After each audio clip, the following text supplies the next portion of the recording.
أعوذ بالله من الشيطان الرجيم.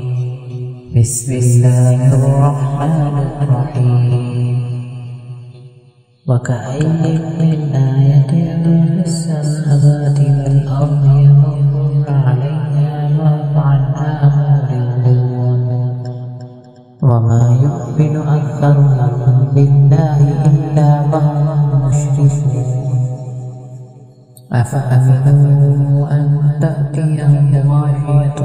من عذاب الله أو تأتيهم الساعة بغتة وهم لا يشعرون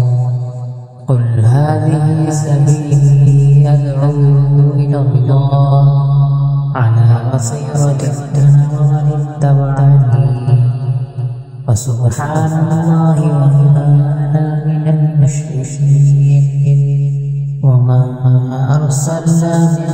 قبلك إلا رجالا نوحي إليهم من أهل القرى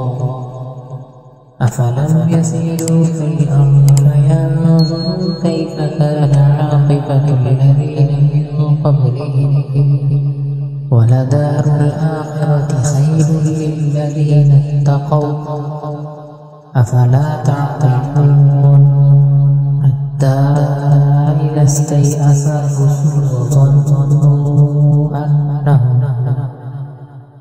وظنوا أنهم قد كذبوا جاء نصرنا فنجي من نشاء ولا يرد بأسنا عن القوم المجرمين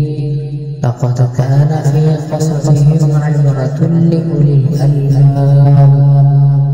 ما كان حديثا يفترى ولكن تصديق الذي بين يديه وتفصيل كل شيء وهدى ورحمة لقوم